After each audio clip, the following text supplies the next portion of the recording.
자, 오늘 말씀의 제목은 지혜로운 길을 가르치시는 하나님이십니다.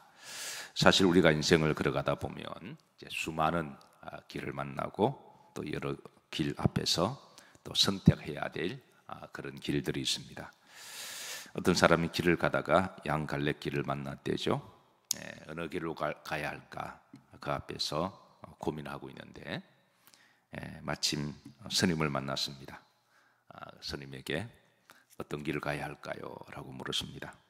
그러자 그 스님도 잠깐 고민하더니 손바닥을 내어보라고 그러더니 만고불변의 진리, 손바닥에 침을 대봤더니 한번 쳐보라 그럽니다.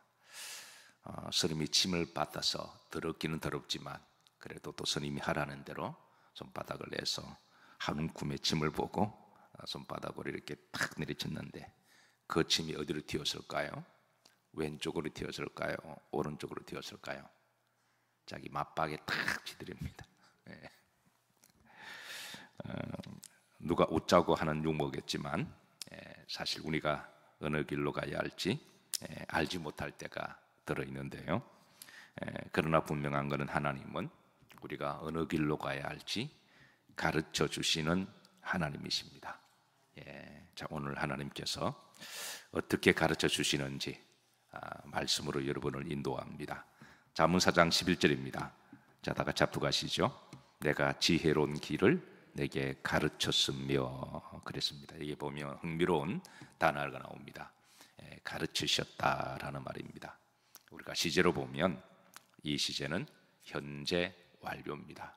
여러분 잘 아시겠지만 현재 완료 시제는 과거 시제인가요? 현재 시제인가요? 말로만 들으면 현재 시제 같고 현재 완료니까 내용을 보면 또 과거를 품고 있습니다. 그래서 이 시제는 이게 참 우리나라 없는 그런 시제의 방법인데요. 우리나라는 과거, 현재, 미래 이랬잖아요. 근데 이제 영문법에서는 아시겠지만 과거 시점부터 지금까지, 과거 어느 시점부터 지금까지 걸쳐 있는 시간을 우리가 딱딱 끊을 수 없잖아요. 두고 자르듯이 시간이라고 하는 거는 딱딱딱 끊으면 좋은데 그러지를 못할 시간도 있습니다.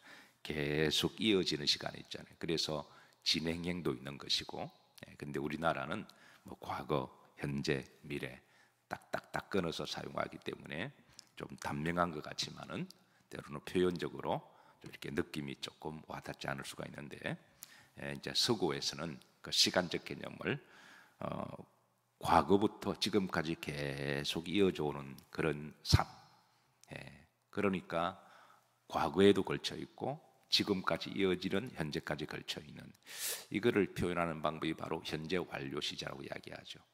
이게 이제 오늘 본문은 왜 중요하냐면, 자, 하나님께서 우리에게 지혜로운 길을 가르쳤습니다.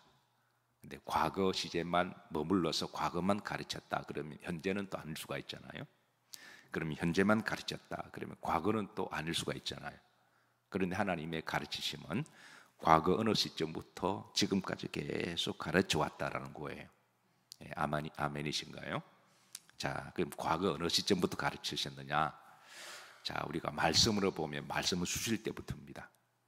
그게 이제 모세 때부터라고 말할 수, 하나님이 물론 그전에도 하나님이 살아계셔서 여러 가지로 계시하셨지만 우리가 깨달지 못하니까, 그래서 하나님은 우리에게 말씀을 주셨을 때부터, 그때부터 지혜로운 길을 계속 가르쳐 주신 거예요. 또 그런가 하면 또 주의 종을 보내실 때부터 하나님이 과거부터 주의 종을 보내주셔서 주의 종의 역할은 하나님의 말씀을 잘 가르쳐 주는 것이 첫 번째 역할이잖아요. 말씀을 잘 연구해서, 말씀은 하나님의 속에 나오신 거니까, 그래서 인간이 영적으로 무지하고 그리고 이제 깨달지 못하니까, 그래서 주의 종을 보내셔서 매 시대마다 말씀을 잘 풀어서 가르쳐 주는 것이 바로 주의 종의 첫 번째 역할이죠. 그래서 하나님 주의 종을 보내주셨을 때부터, 말씀을 풀어주실 때부터, 말씀을 전할 때부터 그때 하나님 계속 가르쳐 주셨다라는 거예요. 믿으시나요? 오늘 본문에 그런 내용입니다. 하나님은 과거에만 가르쳐 주신 것도 아니고 한 번만 딱 가르쳐 주고 만 것도 아니고 과거부터 또 지금만 말씀하는 것도 아니고 과거에는 가만히 계시다가 예, 어떤 분은 가끔 그러세요. 예, 이제 은혜를 많이 받으시고 왜 내가 전에는 몰랐을까 이렇게 가끔 후회하는 분이 계십니다. 예, 근데 하나님이 전에는 말씀하지 않으셔서 몰랐을까요? 전에도 말씀하셨는데 내가 이 말은 전에는 깨닫지 못한 거죠. 예, 가끔 사랑하는 사람들과 만나서도 그런 말 하죠. 왜 우리 지금 살아가는 법을 알게 되었을까? 그건 전에는 사랑이 없었나요? 전에도 얼마든지 서로 귀하고 서로 사랑하고 사랑받을 존재인데 그때는 뭐가 없어서 몰랐어요? 예, 뭐 지혜도 없었고 철도 없었고 그때는 잘 몰랐어. 예, 근데 나중에 인생을 좀 살아가 보니까 나와 옆에 있는 사람이 귀하고 소중한 걸 그때서야 한 거죠. 예, 그래서 근데 그때는 때가 너무 늦어서 참 안타까움이 있기는 하지만 그래서 일찍 깨닫고 또 일찍 살아가는 게 지혜인 줄로 믿으시기를 바랍니다. 예, 그래서 지혜로운 하나님께서 내가 오래전부터 너를 가르쳤고 그 가르친 지금까지 계속 이어져 왔다. 예, 그 오래전부터는 말씀을 하나님이 주셨을 때부터 아니면 주의 종을 보내셨을 때부터 그렇게 가르쳐 왔는데 문제는 인류는 그 하나님의 지혜의 말씀을 깨닫지 못했습니다.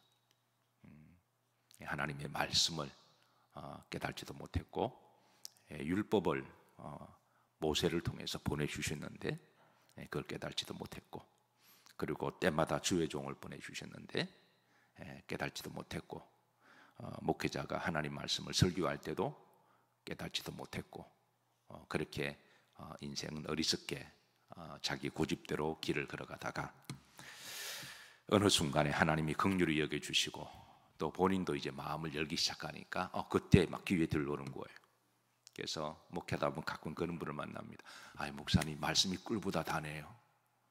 저는 그 말씀이 그냥 수사학적이고 비유법인 줄 알았는데 시편에 다윗이 그러잖아요. 주의 말씀이 내게 꿀보다 더 다나이다.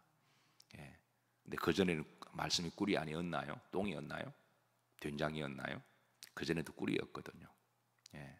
그런데 어느 순간에 하나님이 나를 긍휼히 여겨주시던 내가 뭔가를 기도를 많이 해서 깨닫게 되었던 내가 은혜를 받았던 성령 충만했던 어느 순간에 말씀이 들려요.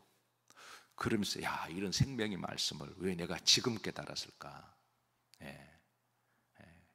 그 전에는 아니었냐라는 거예요. 그 전에도 하나님의 말씀은 꿀이었고 그 말씀은 생명이었고 지혜의 말씀이었고 축복이었다는 거예요. 그래서 주께서 자주 그런 말씀하십니다. 귀 있는 자는 말지어다.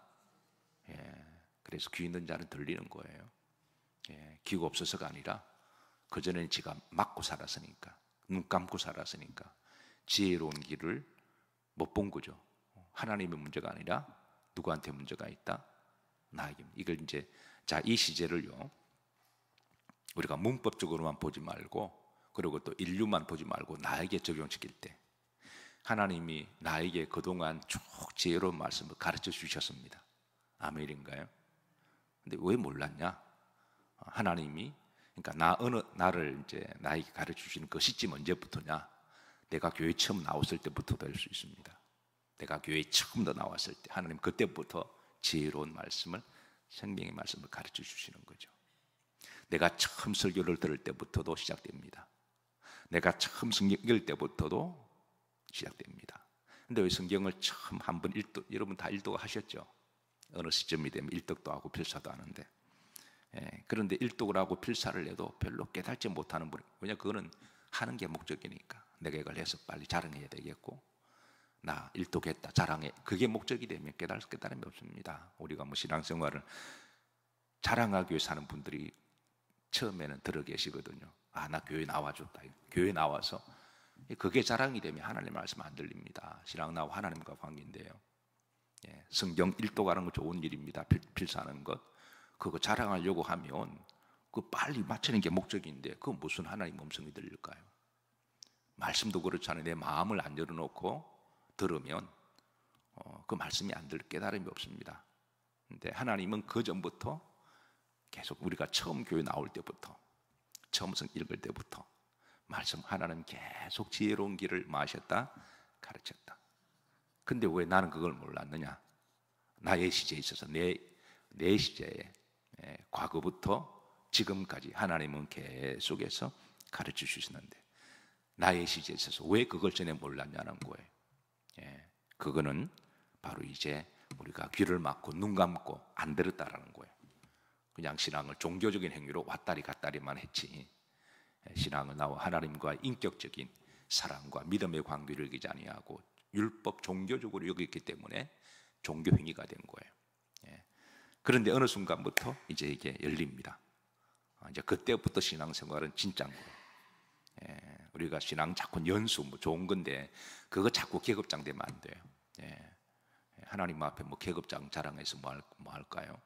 신앙은 이제 그때부터 말씀이 열리고 귀가 열리고 은혜를 받고 머리도 좀 숙이고 겸손해지고, 그때 내 고집보다도 하나님의 주존심을, 내 자존심보다도 주존심을 생각하고, 내가 하나님 기뻐하는 일을 해야 되겠다. 주님이 뭘 원하시는가? 내가 어떻게 가치 있는 삶을 살아갈 것인가? 이제 그때부터 이제 믿음 생활이 진짜 시작되는 거예요. 그래서 하나님은 과거 어느 때만 가르쳤다가 지금 안 가르치는 것도 아니고 한 번만 딱 계속 가르치는 하나님이에요. 자, 놀라운 소식은 이게 현재 완료는 이게 사실은 계속 살아가는 동안에 앞으로 계속 된다는 거예요. 앞으로 하나님 계속 가르쳐 주시겠다라는 거예요. 그러니까 이제 어떤 분은 좀 이제 신앙생활 하면서 일찍 그 지혜로운 말씀을 잘 듣고 따라오신 분도 계시겠지만 다소 늦가기로 뒤늦게 들렸다도 괜찮습니다. 그때부터 이제 하시면 된다고 생각하면 돼요. 앞으로도 11절 보십시다. 앞으로도 이제 하나님을 신실하게 믿고 사랑하는 자들을 하나님이 내가 지혜로운 길을 내게 가르칠 것이며 라고 가르칠 때에 여러분 잘 따라오시기를 주의 이름으로 축복합니다. 자, 하나님이 우리에게 인도하시는 지혜로운 길은 어떤 길일까? 그 길은 왼쪽 오른쪽의 문제가 아닙니다. 가다가 갈등을 만났을 때 내가 왼쪽으로 가야 할까 오른쪽으로 가야 할까, 그 문제가 아니라 이제 다음의 길로 여러분들이 택하시면 됩니다. 자, 첫 번째입니다. 첫 번째는 따랐습니다. 정직한 길입니다. 자, 11절 후렴절에 있죠. 자, 내가 지혜로운 길을 가르쳤는데, 자, 후렴만 합독합니다. 어떤 길로? 정직한 길로 너를 인도하였다 그랬습니다. 정직한 길로. 우리가 가다가 어느 길을 만나고 결정해야 될 때 오른쪽 왼쪽 문제가 아니라 어느 길이 정직하냐, 어느 길이 정직하지 못한 길이냐, 이걸 우리가 놓고 판단하면 답은 쉽게 열립니다. 그런데 그걸 생각하지 않고 어느 게 돈을 더 많이 버는 거냐, 어느 게 나한테 더 유익하냐, 자꾸 이런 쪽으로 생각하다 보니까 막 스텝이 꼬여버리는 거예요. 저 사람이 나를 도와줄 사람이냐, 저 사람이 내가 이용해도 될 만한 사람이냐, 이런 식으로 보지 말라는 거예요. 어떤 길이든 간에 왼쪽 가도 괜찮습니다. 오른쪽 가도 괜찮습니다. 이 사람 만나도 되고 저 사람 만나도 되고, 어떤 사업을 해도 괜찮습니다. 어떤 일 해도 괜찮아요. 그게 중요한 게 아니라 내가 이 길로 가면 정직한 길이냐, 이 길로 가면 거짓된 길이냐, 이 길로 가면 내가 속이냐, 남을 이용한 길이냐, 그건 그 길로 가면 안 되는 거죠. 이 길로 가면 내가 남을 유익하게 하는 길이냐, 그 길로 가라는 거예요. 그게 어떤 길이다? 하나님이 인도하시는 길이라는 거예요. 꼭 우리가 기도하고 성령 충만 받고 성령이 삐리 꽂히는 대로 삐리리 그러다가 이제 무당 찾아가는 거예요. 물론 하나님 필요하면 성령으로 감동을 주셔서 길을 지시하기도 하십니다. 근데 항상 그렇지는 않거든요. 우리에게 하나님은 보편적인 양심을 주셨고 판단할 수 있는 진리의 이성을 주셨잖아요. 거기다 말씀이 딱 장착되면 하나님 우리에게 인도하는 길이 있으시거든요. 그 길간 하나가 정직한 길입니다. 따라서 하나님이 인도하시는 길은 어떤 길이라고요? 정직한 길. 이 말은 반대는 속이는 길, 거짓의 길은 하나님이 인도하는 길이 아니라는 거예요.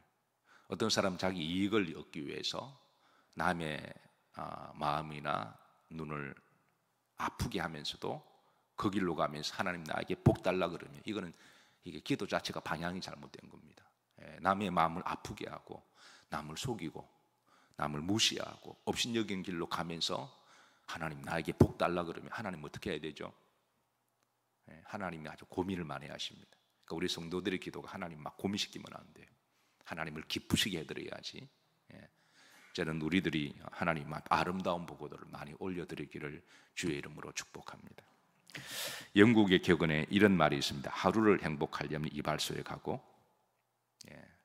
일주일을 행복하려면 결혼하고. 저는 여기는 동의하지 않지만 어쨌든 영국 격언이 그랬습니다.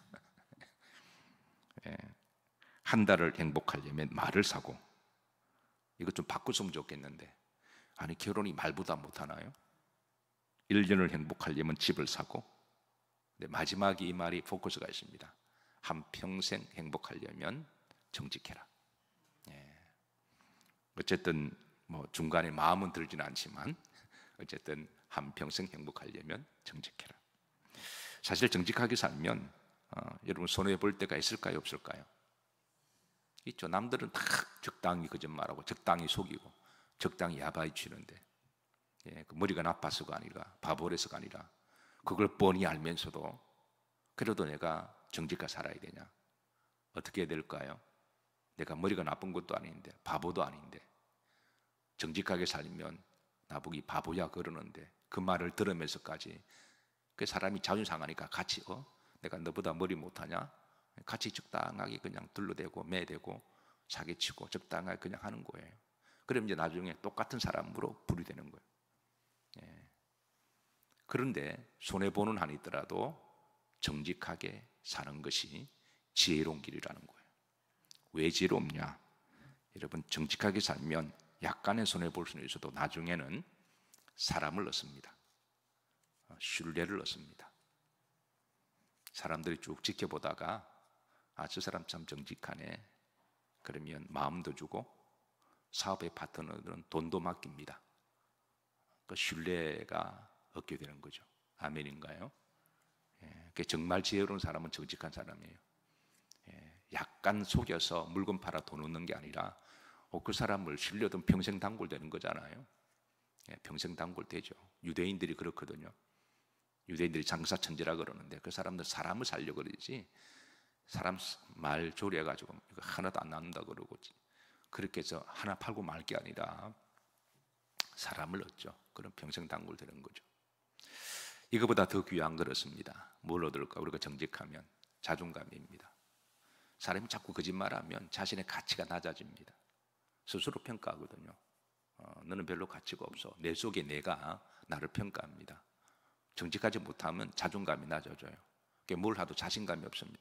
근데 정직하면 하나님이 자존감을 세워주십니다. 없어도 자존감이 있는 거죠. 가난해도 자존감이 있는 거죠. 배우지 못해도 자존감이 있습니다. 많이 배우고 정치인들 보세요. 거짓말이나 살살하면 그 사람 자존감 없습니다. 머리가 나쁜가요? 공부 많이 한 사람들이고. 그런데 선거 나올 때마다 자꾸 거짓말 하잖아요. 그럼 누가 신뢰도 안 오고 본인 스스로도 자존감이 없는 거예요. 속으로는 너 쓰레기라 그러거든요. 그것도 거짓말 하는 거죠. 근데 정직하면 우리가 가난해도 우리가 배우지 못해도 일개 농부로 살아가더라도 정직한 농부들은 자존감이 있거든요. 그래서 여러분 정직하면 사람들에게 얻는 것보다 자신을 얻습니다. 얼마나 복이잖아요. 우리가 가지지 못하고 얼굴이 잘생기지 못해도 it's okay, 괜찮아요.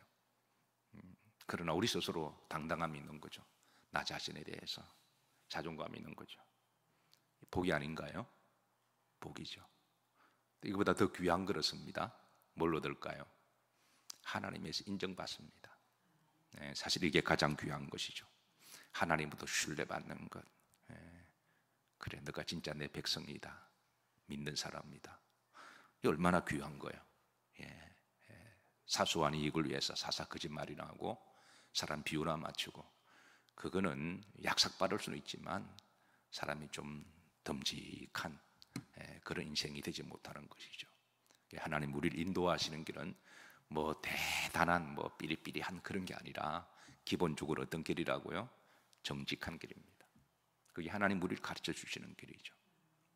사랑하는 성도 여러분, 우리가 앞으로도 또 가야 하면서 여러 가지 길들을 만날 테고 여러 가지 선택을 해야 될 텐데, 그럴 때마다 항상 주의 말씀을 과거부터 지금까지 계속 가르쳐 주시는 그 말씀이 우리의 로드맵이 되시기를 주의 이름으로 축복합니다.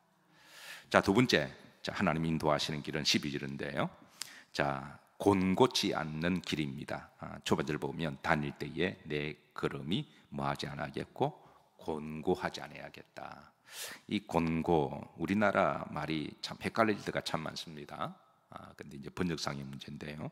이 차르라는 말입니다. 이 말은 이제 실패를 말하기도 하고 때로는 죽음을 말하기도 합니다.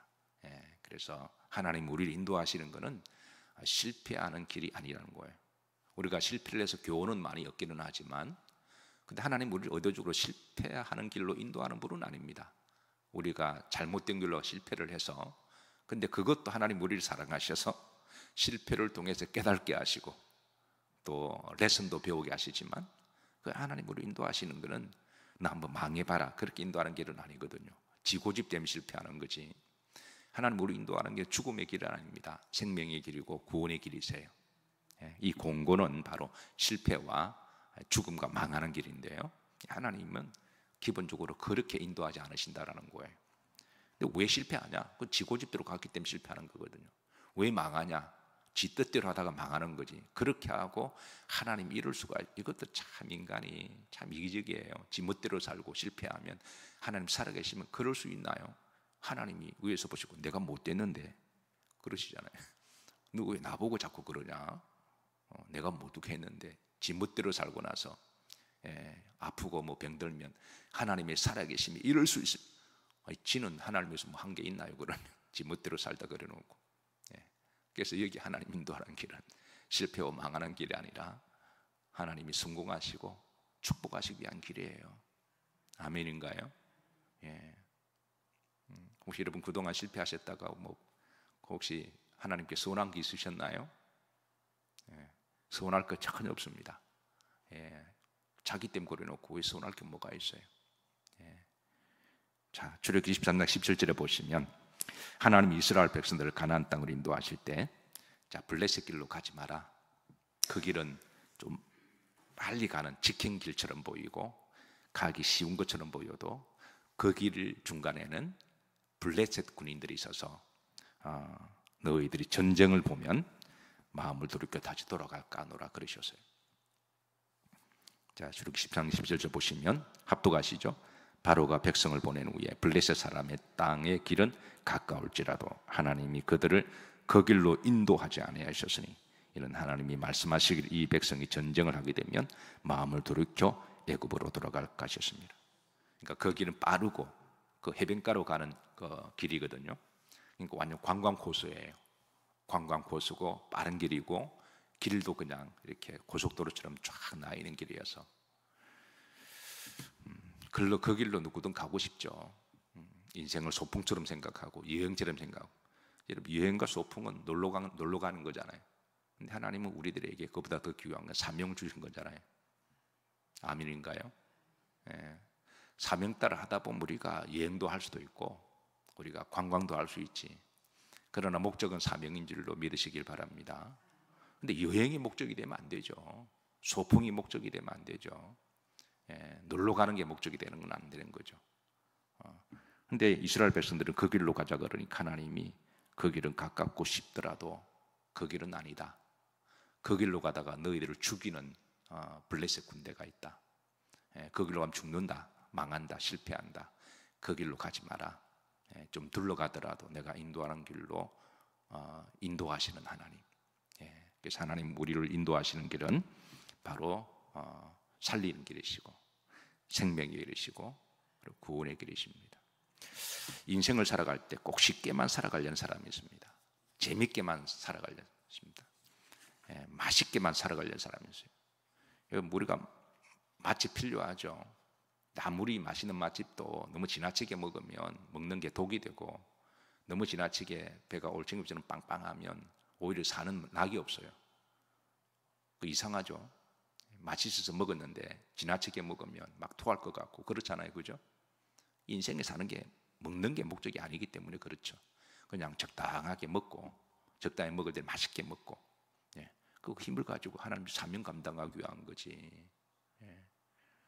그래서 어떤 사람 인생을 소풍으로 자꾸 생각하는데, 예, 사명이 있는 여정입니다. 그게 우리를 또 가치 있게 만들고요, 그게 복되게 만들고, 또 그렇게 살아가는 게 하늘의 상급도 있고. 그래서 하나님 우리를 가치 있게 복되게 하시기 위해서 우리를 생명의 길로 또 축복의 길로 인도하실 때 우리가 순종하는 법을 배워서, 따라서 하십니다. 순종하는 법을 배워야 됩니다. 왜 성경이 자꾸 순종 강조하냐면, 어떤 사람 순종 자체에 알레르기 반응이 있어서 막 무조건 또 순종해야 돼, 그럼 어떻게 할 건데요? 뭘 순종해야지, 그러면 어떻게 할 거예요? 말씀 듣고 지멋대로 살려고 우리가 지가 좋아하는 말만 듣고 그냥 그렇게 하려고 신앙생활 하나요? 그럼 그게 죽는 길인데요. 그럼 구원이 없는데요. 그래서 우리를 살리시기 위해서, 우리를 축복하시기 위해서 우리에게 말씀을 주실 때 우리가 뭐 하는 법을 배워야 된다고요? 순종하는 법을 배울 때 푸른 초장과 잔잔한 물가가 예비되어 있는 거지. 목자가 인도할 때 지멋대로 가고, 지멋대로 가면 사망 임침한 꼴짝이고, 이게 딱 이렇게 곤고하는 길이 기다리고 있습니다.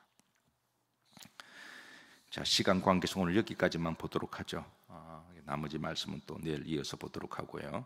어쨌든 하나님 우리에게 어떤 길을 가르치신다, 지혜로운 길을 가르치실 때에 그때 이제 이 길을 여러분 잘 이렇게 받으시고 깨달으시고 또 순종하셔서 또 그 길로 가실 때마다 또 가치가 있고 보람이 있고 또 생명이 있는 그런 여정들이 되시기를 주의 이름으로 축복합니다.